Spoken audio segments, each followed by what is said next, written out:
Good morning and welcome to the market forecast, everyone. As always, John Hoagland with you. Thanks for trusting me with your time. Today is Friday, August the 6th, the day we've all been waiting for this week for the non-farm payrolls and the unemployment number coming out this morning.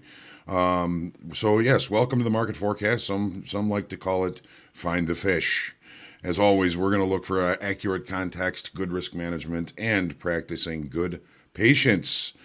7:30 this morning, the unemployment numbers came out. Non-farm payrolls, they were looking for 870,943. The unemployment number dropped by 0.3% from 5.7, that's what they were expecting, to 5.4. It's the lowest level since before the pandemic. So these people are getting back to work. It's a good thing. As far as anything else, that's it. That's it for the week. As far as major economic numbers, we do have a lot of earnings out today. Nothing impactful. Just a kind of a long list for a Friday. I've got just a few of them here: Alliance, Lear, and Canopy Growth. By the way, their ticker symbol is WEED. As far as U.S. equities, basically holding all-time highs, but this morning before the number came out, we've got a little bit of knee-jerk going on. We got a pretty, I think, interesting opportunity in the S&Ps. We're going to take a look at that in the charts. Crude prices have been recovering I guess from the $6.50 route that they took as far as price is concerned. Monday, Tuesday, and Wednesday, we're getting a little bit of a relief rally off of that. I guess the Senate has already adjourned today, so any passage of the infrastructure bill is going to happen later on today or over the weekend, so we won't probably be hearing any headline news about that. The VIX down under 17, 1696. Dollar index up 92.58. And rates on the move to the upside. 10-year yield 1.29 last I checked. It's been moving pretty quickly this morning. As always, make sure you hit that lucky like button. Share, comment, question, feedback, and heckling are always welcome. Subscribe to our YouTube channel so you get notifications when we do go live. You get a little bit of a delay here, it looks like. I'm just going to check in with everybody this morning. Always have to say good morning to everyone. And Ed Nelson's the first one in the room. You win the prize. Happy Friday.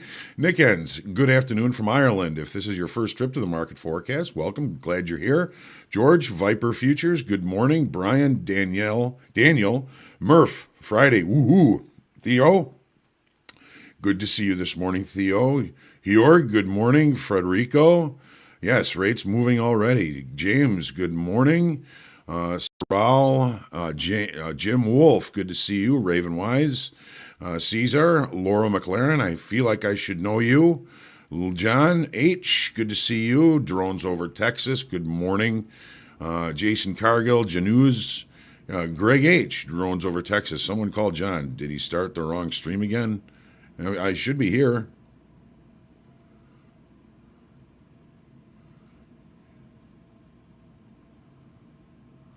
Looks like it's going. Let me know if I'm in here. It looks like it's working.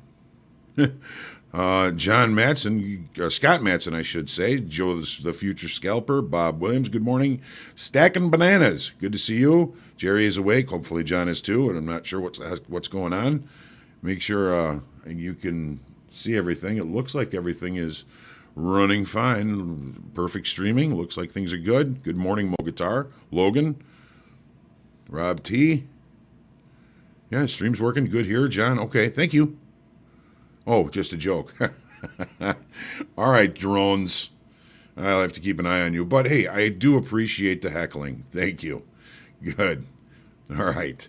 Let's take a look at the charts. As always, starting with the daily and crude, let's make sure we're not for any particular order, just going left to right.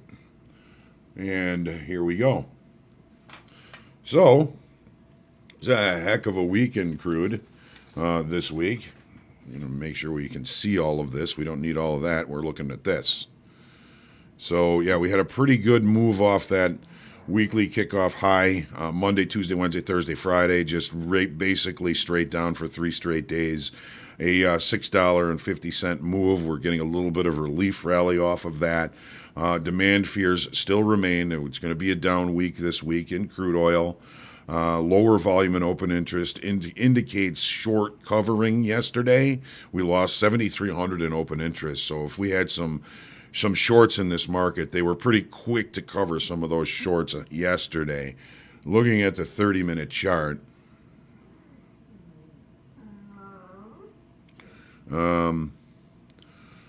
so really just opening with a gap to the upside. We get our little bit of a relief rally yesterday. We've got a couple of things to kind of look at above. We've got a couple of points of control that were left unchecked on the way down. This might be a decent target for an upside move. Again, we've opened. We've got a gap. We've got some overnight longs as well. If these overnight longs aren't going to see continuation to some of these levels above, we could just push this market right back down to settlement, which would give us an opportunity to use some short time frame levels with which to look for opportunities. I see Federico talking here about crude is starting to consolidate, and that very well could be the case. We're seeing a pretty decent down move. Same range yesterday, opening outside that range today with some overnight longs. We pushed this market back into range from yesterday. There is a probability that we could just consolidate down in that range for the rest of the day. We call that the value area special situation play. We open outside of range and value. If we reaccept inside the previous day's area of value, there's a probability that upon acceptance of that, at some point during the session, price could move and recheck the low end of the value area from yesterday. So if we do get back into yesterday's range and it seems like we are accepting, not rejecting, then we may see that special situation play out to the low of value from yesterday, which would, I think, agree with Federico's theory that it's starting to consolidate. And for the S&Ps, this is going to be an interesting morning, ladies and gentlemen. We put in a all-time high yesterday. We've got another new all-time high in the overnight session. Now, markets don't like to leave it that way. We like to see what happens in the regular trading hour session when we put in a new all-time high. We had an accumulation yesterday. The market was moving higher. Delta was negative. That's a delta divergence. And we added 8,500 in open interest on this move to the upside, basically to the previous high, last week's high, yesterday's high, very close to that. And we put in what we call a late spike. Here is the late spike. So I'm going to make this really big so we can see.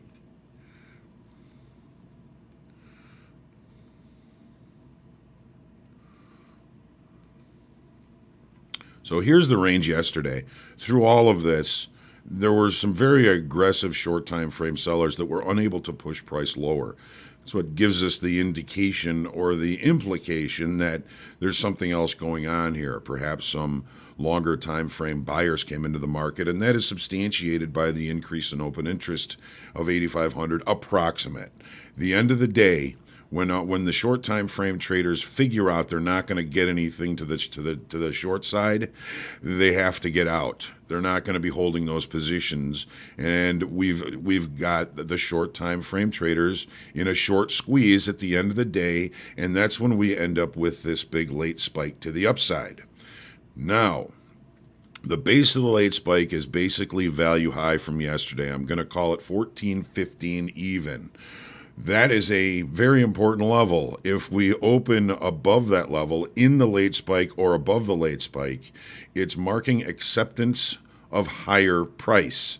We just had a pretty good stab almost to that to the base of the late spike, and now it looks like we may even open up with a gap, which is the friendliest or the best case scenario for upside is to open outright above a late spike. So we're going to be looking for opportunities. There are definitely fish in the S&Ps today. It's a matter of where we are able to get in. Of course, all of this can blow up at any moment, so we make sure that we manage our risk very well. But where is it that we want to get in? I'll be watching the opening range, that first minute of trade in the S&Ps this morning, because it may show buyers right off the open. If the opening range is the low, I'll take a look at taking that opening range trade to the upside. If we do get some sort of a pullback and we don't really have any overnight inventory to worry about, if we do get some kind of a pullback, a move back to the base of the late spike is a pretty good opportunity. Number one, because it'll be a cheap trade. We're not going to have to pay a lot if it doesn't play. And then we have the opportunity for another value area special situation play, which we may or may not play because the value area from yesterday is quite small. All right, catch all that? We're going to be watching the opening range.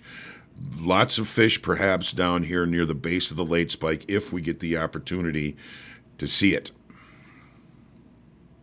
Nasdaq. All of this is kind of keeping the unemployment numbers that just came out in mind. Of course, we have to do that. Nasdaq is a little bit different. We did put in a new all-time high in the regular trading hour session last night. We have 72 and a half, 70, and then we have, so we did not exceed that in the overnight session. We're kind of struggling in the same area. Last week's high is where we're looking for a continuation or a failure. It is if we continue this move to the upside, this is a potential continuation move. Open interest, we added 1,600 yesterday. We put in that's not correct. So the upside structure is still good. We're going to have a little bit more of a difficult time finding opportunities because there's no late spike.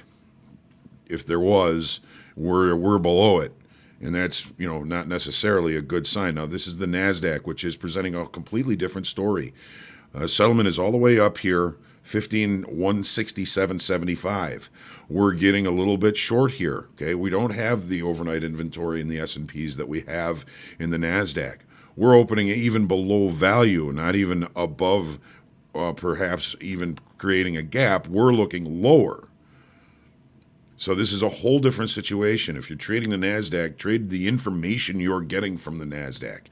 If you're trading in the S&Ps, trade the information you're getting from the S&Ps.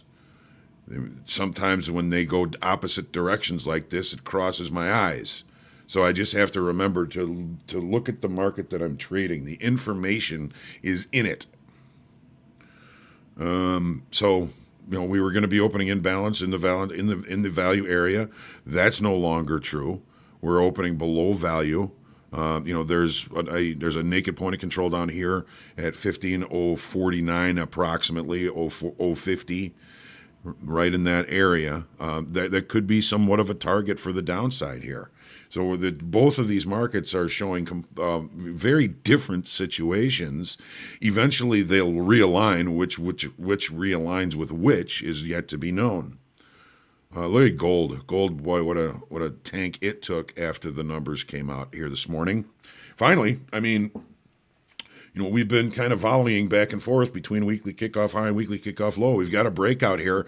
This swing low here, 1754.50, could be a nice target for us. We've got some continuation to the downside. If we're not in this, we may have missed it.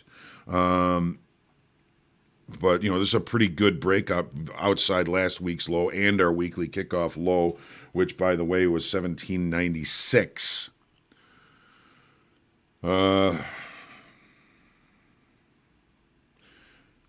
We We lost open interest yesterday, which indicated we were still in short time frame control, but that may all be out the window now with the new direction that this market seems to be taking. And here's the 30-minute chart, just continuing to get to push lower. Overnight inventory was short. We had a little bit of support here before the numbers came out at 1796 and last week's low. But once that number came out, it was Katie bar the door. Let's head to the downside. I'm not interested in fighting this move to the downside. There's some pretty good momentum here. There's some pretty good volume on this. I'm going to wait for some sort of structure before I look for anything in the opposite direction. And getting into a market that's already directional like this has always been challenging for me, and I'm sure it is for everybody. So, I'm going to back burner this for now and look for opportunities as the day goes on. We have a whole lot of shorts in this market. And for the euro and the 10-year,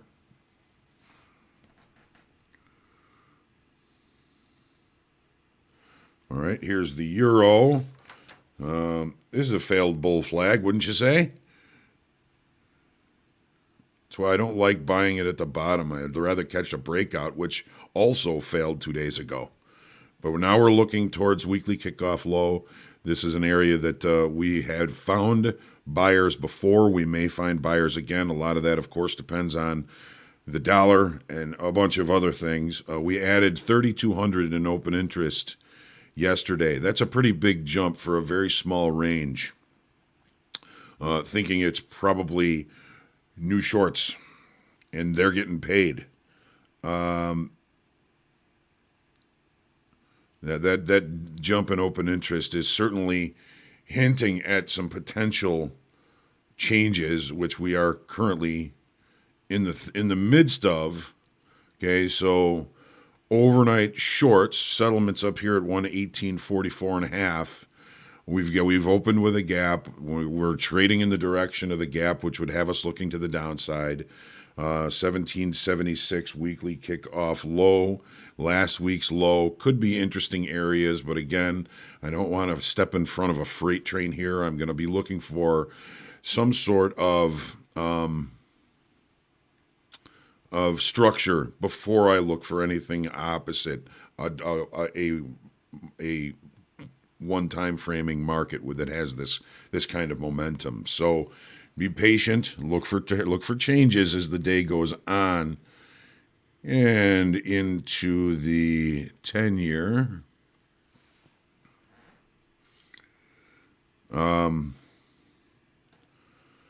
Rates continue to creep higher. 10 years continues to creep lower. It is getting close to changing the current market state, which is higher highs, higher lows. It's trending higher in a longer time frame. I think we're still in short time frame control inside last week's range. We are at risk of changing the market state. I'm going to be looking at weekly kickoff low here, 133 and 24 30 seconds as an important inflection level. But again, this market could be at risk of changing market state. Here we go. A naked point of control that was supportive until the number came out. We have the market really kind of short in short time frame. The overnight inventory is pretty short. Settlements up here at 134 and 16. And 133.24 is weekly kickoff low. And really like an opportunity to see the market get down there and see if we can find some fish down there. But again, this market is, it had some momentum here after the number came out. Seems to be waning a little bit, but I'm not ready to take any trades in the opposite direction. So my focus this morning is really going to be on the S&Ps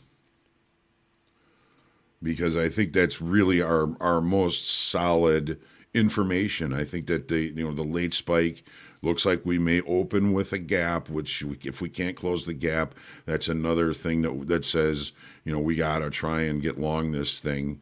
If the gap rules are if we open with a gap and can't close the gap relatively early, we're to trade in the direction of the gap, which would have us looking at this market moving higher. We've got the late spike. We're going to be opening more than likely in or above the late spike, and both of those are positives for accepting higher pricing. You'll be a little concerned about what's going on in the Nasdaq, but like I said, I really have to focus on what I'm seeing in the market I'm trading. So it's going to be an interesting open and an interesting trading day.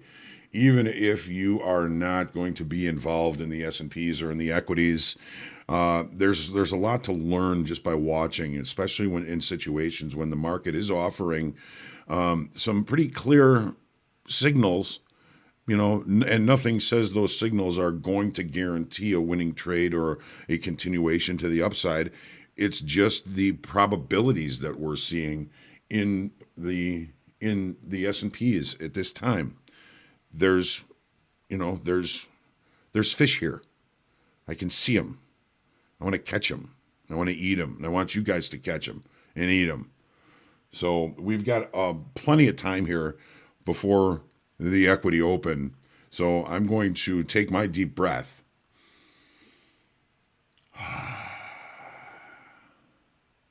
And I'm going to remind myself to stay patient, humble, grateful, and creative in my trading today.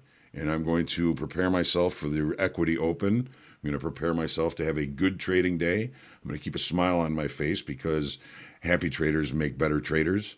And I'm going to have a nice weekend. And I hope that you do too. Do something nice for yourself. We work hard at this. We deserve it. Do something nice for somebody else. Say a prayer for world peace. Stay clean and happy. And I'll be back on Monday morning for the market forecast. Have a great trading day. Go get them. And have a great weekend. Relax. Say a prayer. And be ready for Monday. Trade well, everyone.